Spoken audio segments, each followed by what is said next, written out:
So now we are open to Q&A. Anybody has any questions, please raise your hand. For FamilySearch, for Chinese Ancestry research, yeah. My name is Thailand. It's very interesting. How much does it generally cost to do an ancestor route or family route?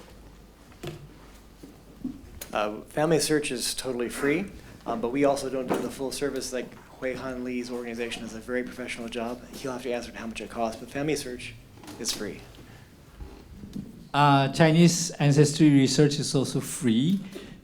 So I would actually personally suggest you do some homework first, right? You know, can consult with Chinese ancestry research, or maybe FamilySearch has some records.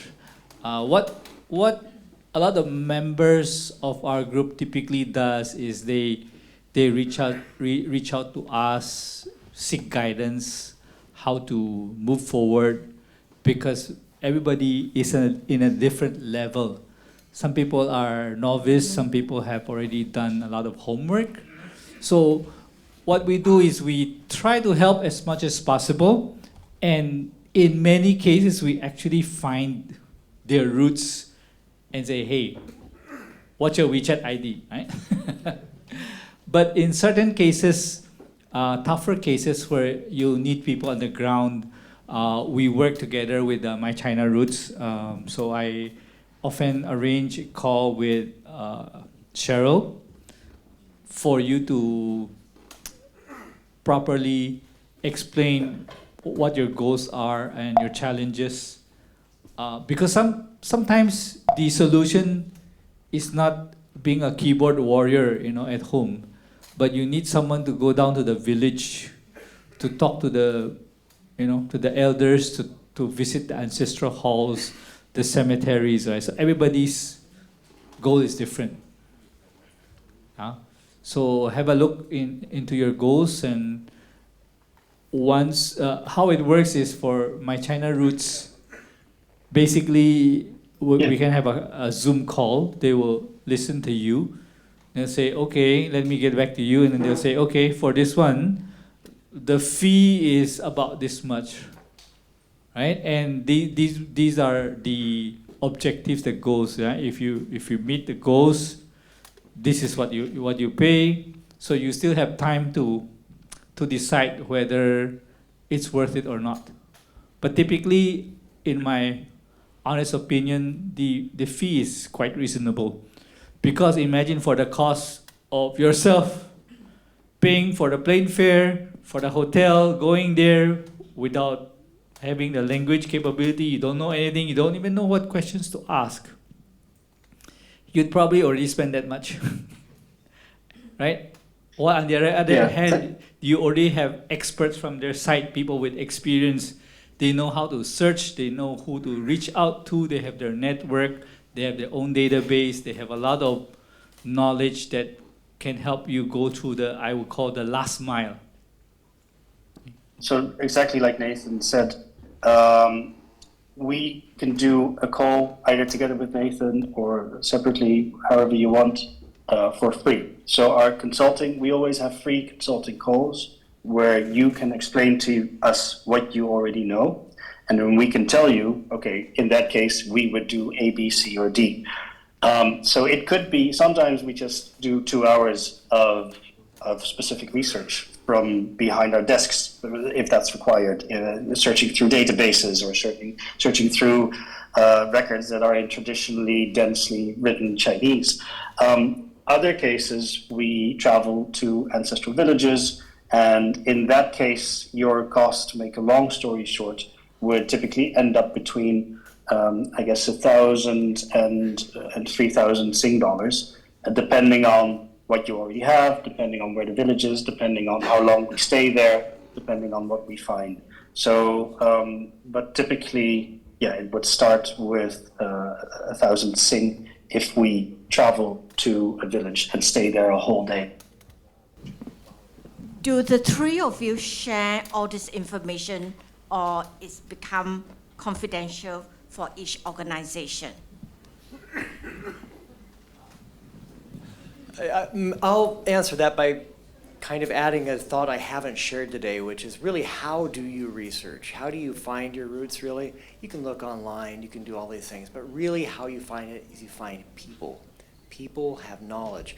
And so when someone comes to me with a specific research question, I think, well, who would know that? So when I get a question about, for example, a Singaporean gravestone, I know that Raymond Goh is the expert. If I have a question about someone immigrating into Canada, Linda Yip in Canada is my expert. Marissa Louis Lee is one for like a Chinese Exclusion Act records. So, just knowing the right people is actually how you find it. So we have to share. We do share information, and I send a lot of people Nathan's way because that's how you actually find your family, is finding the right person. If you say you're from Xiamen, I know Zhuang Zhipeng, he's like head of a Tongxiang Hui there. You know them, you find them on your WeChat contact and say, wait, I think I know someone. So yes, we share. Yeah, if I may add, right, we get requests almost every day, myself, my experts.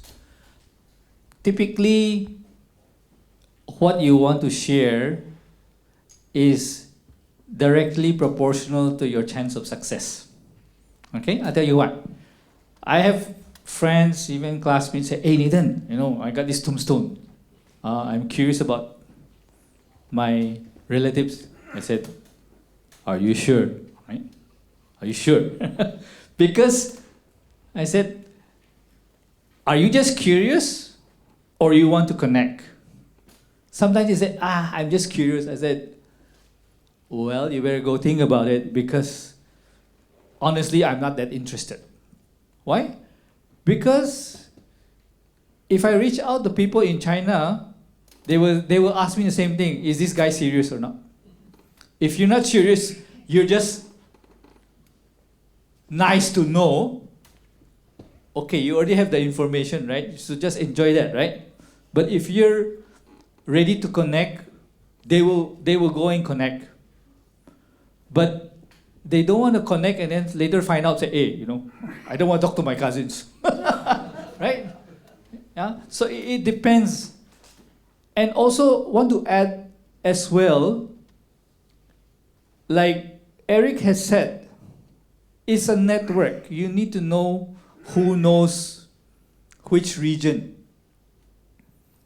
There's no one person who knows everything. So if you are really serious, you have to open up, right? So which one is more important, your privacy or your need to connect? You need to think it through. Oftentimes, I would tell my member, okay, you sure not? Because when they decide, okay, this is more important for me, sometimes I will let them create a post in my Facebook page, and you never know. Somebody says, hey, we're the same village, and guess what? You know what? I'm here in the village. Tell me your names, I'll go and search for you, and then the next day, hey, I found your cousin here. Right? But if you don't want to share, you say, I just private message. I said, yeah, okay, that's all I know, right? And you're limited. So you lost the opportunity to connect because of data privacy, which, of course, we are always concerned because there are scammers. But I think we are not scammers, right? I'm not. Maybe Nathan is. Yeah. But yeah, people ask me for help, and I don't know. But I know people. So I know someone who would. So that's really how it happens. Send me what you know, what you're looking for. I'll direct you to someone else. But that's not me passing you off. That's actually how this is done. It's knowing people. But to answer you directly, we don't really share information just because, hey, I heard somebody, hey, Eric, unless I ask the person, are you okay? Right? You want to search, that means you have to expose. Because there are people, my members of my group who will just say, hey, your grandpa seems to be an officer from this organization. And she gives a website, and wow, the person finds the grandfather's photo all over the website. I couldn't find that, but some member did. Hui-Han, you want to say anything? Can I?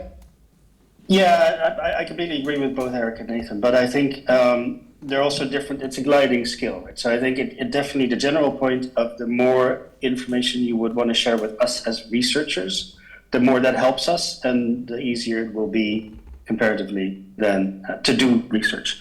Now, it is also the case that we've had quite a few, we've helped quite a few families who really didn't want their identities to be known, either in the village, let alone outside of the village to the broader audience.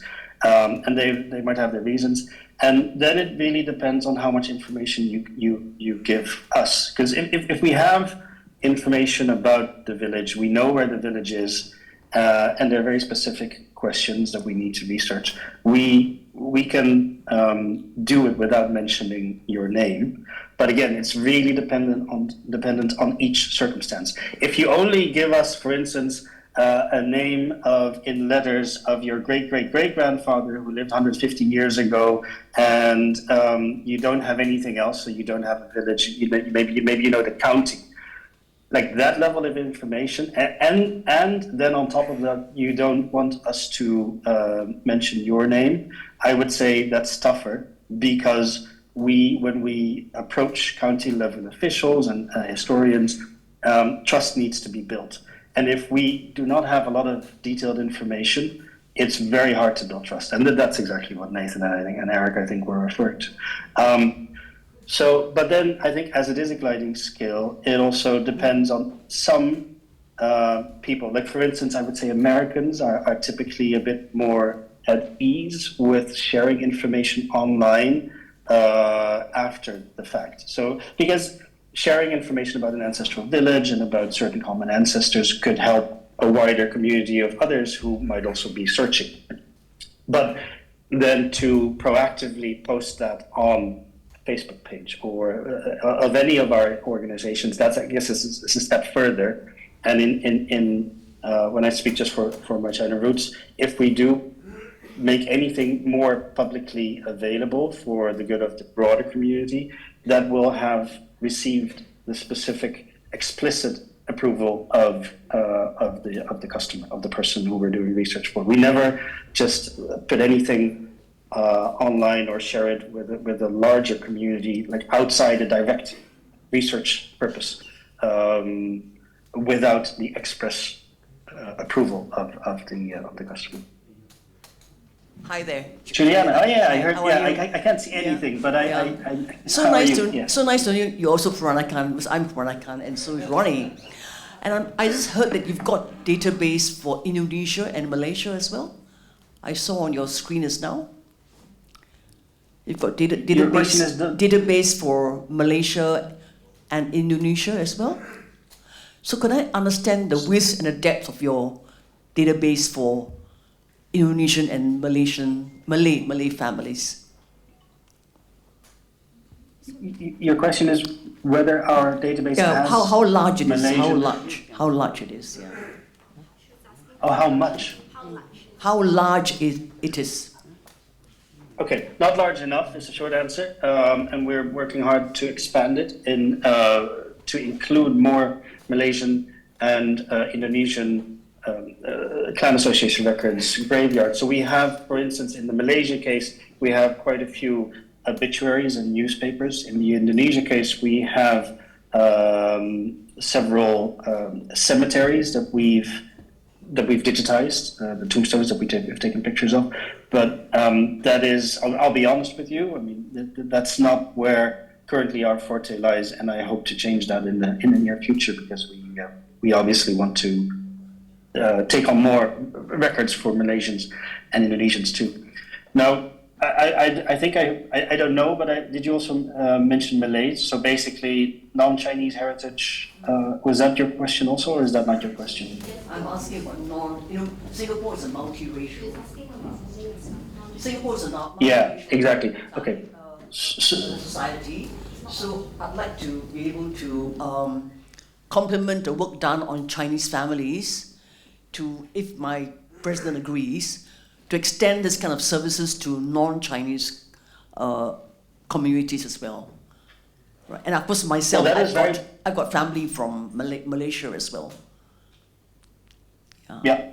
So that is very much our goal, to go beyond My China Roots, and we have the domain name My Asia Roots. So our goal is to go beyond and to exactly cover Malays and Indians, hopefully, and Japanese, Koreans.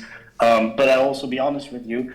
Today we are not there yet. I mean, it's the growth path that we're walking on, but we don't have yet information about Indian populations or heritage populations or Malay populations, unfortunately.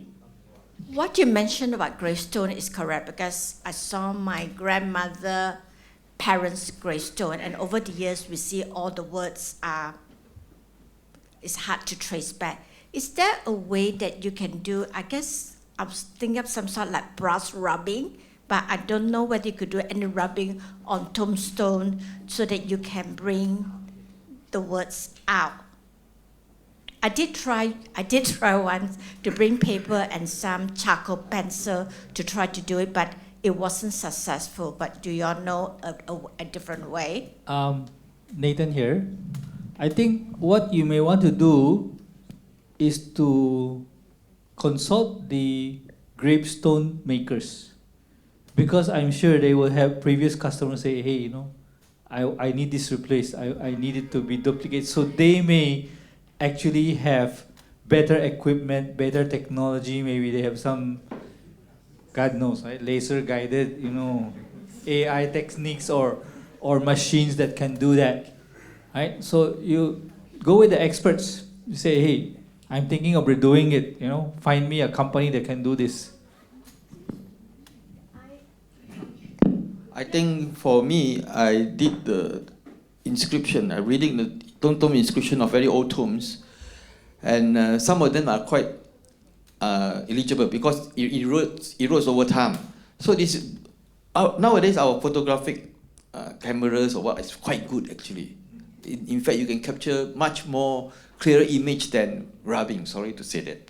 Yeah, but then for me, I use very fine powder, those biodegradable powder, and you try to capture the little knots, and you can get a very good reading. And then you have to catch it, because over time, if the tombstone is not properly cared, and is weathered by the time and weather and whatever and moss, definitely the inscription will slowly fade. There are some tombstones that are not readable at all. Yeah.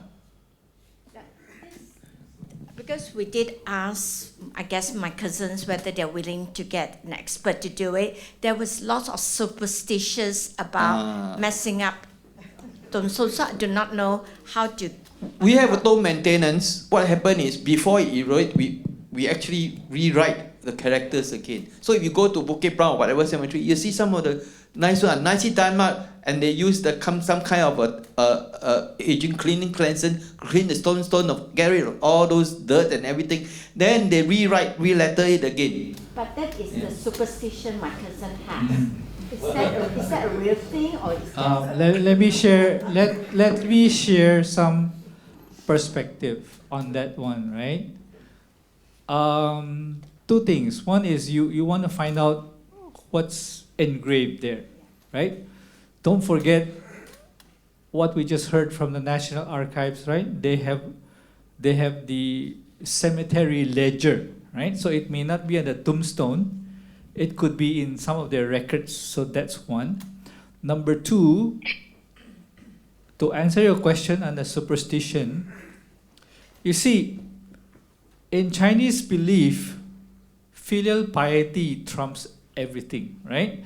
So if you have the heart to spend money to renovate your tombstone, your ancestors will be more than happy, and the superstition is really groundless, okay?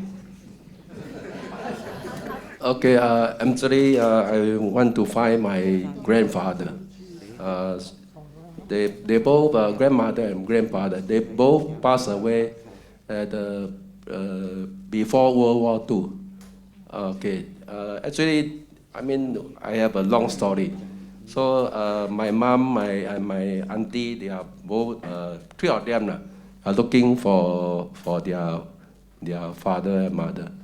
Because after they buried, and then after the war, and they cannot find the burial ground. So, and then for many years. So now my aunties and my mom, three of them already passed away. So they passed this wish to me. So wishing that they can find their parents. So now I continue, and I went back to Muar, Malaysia Muar, 2019.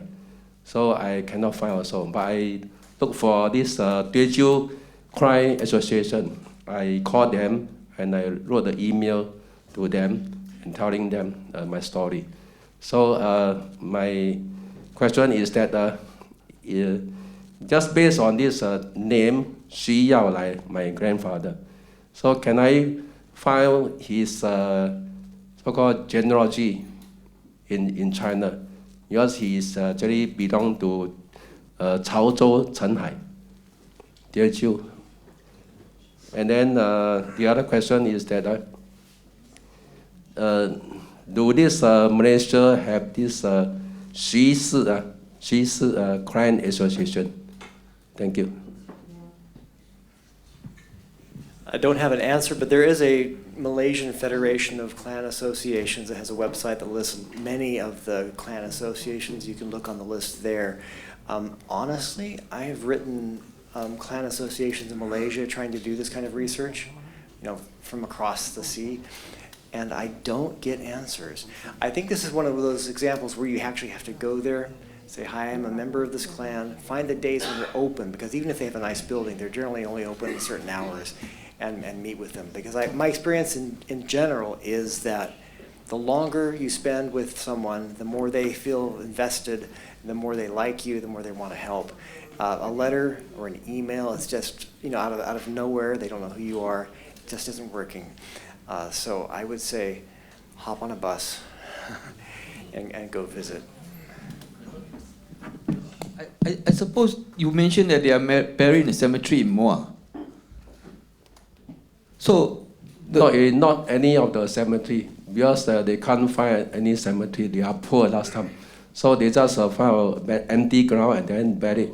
Then they just put so-called signage, wooden brand as a signage. But after the war, they want to go back to the same place to try to find them and then buried again. But they cannot find because the wooden brand is already removed.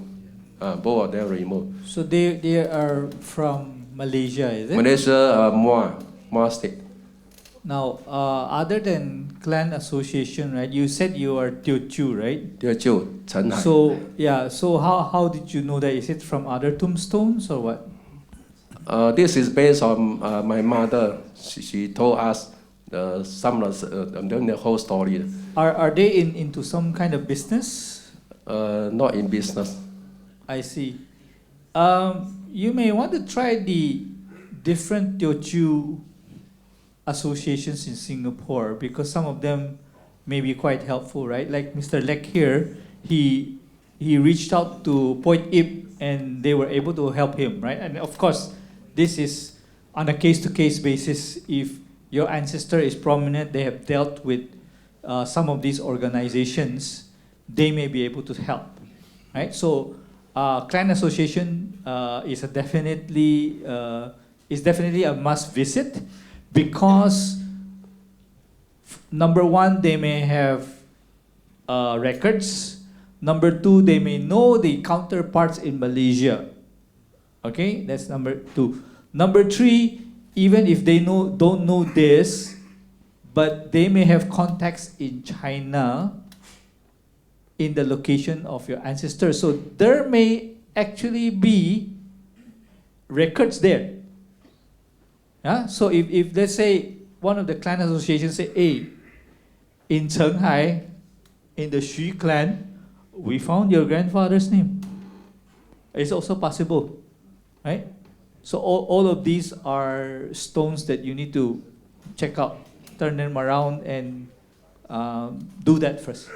Yes, yes, thank you. Because I heard some of the friends from Mua, they said unless I go to this Mua police station to ask for where my grandfather came from. But according to them, this police station said you have to give us the proof. Unless this man, your grandfather, is occur some of the criminal case, then we can provide you his record. Other than that, we will not provide any record for you. I think since you know your ancestor came from Chaozhou, Chenhai, and you have your grandfather's or your great-grandfather's name in Chinese. Yes. Yeah. So one way you can find, actually, in every village in China, there is the 姓氏中情会, you know, the clan association in a particular village. So Chenhai is quite a big area, but if you try to Google the Chenhai, your Xi is it? 言无虚是吧?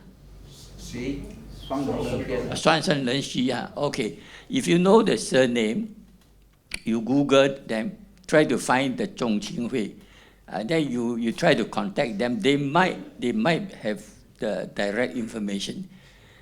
You see, if you try Malaysia, try Chinese, the clan association, they may not have. But if you go direct to China, they may have this thing. You can do that. Do you read and write Chinese? Yes. Yeah. So that's much easier. If any problem, you can contact us in the Zhupu Xiehui, the Genealogy Society. We have contact in Chaozhou, the Chaosang area. You know, the different surname association in Chaosang area.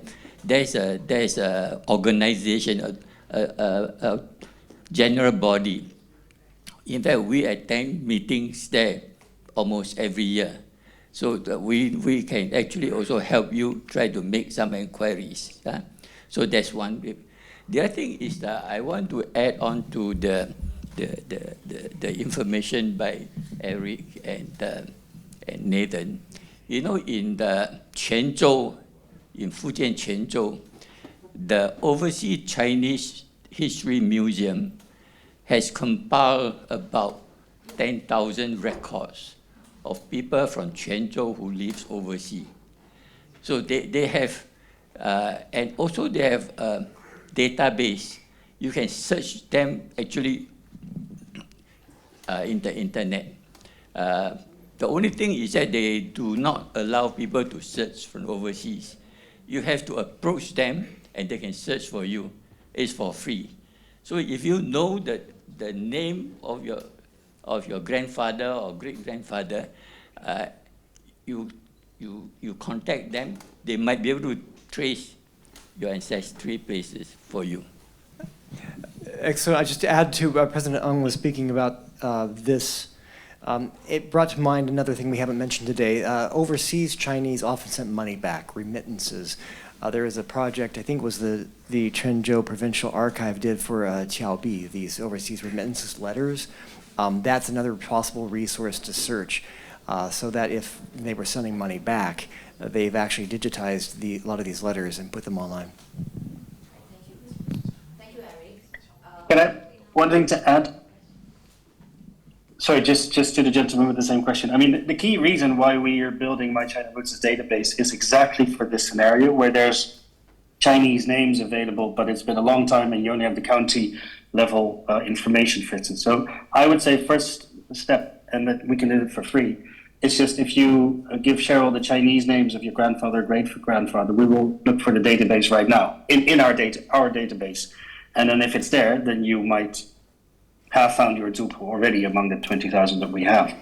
If it's not there, we can also basically, depending on what level of the administration, I don't know, is it county level? Is that the lowest administrative level that you have, or do you know the town?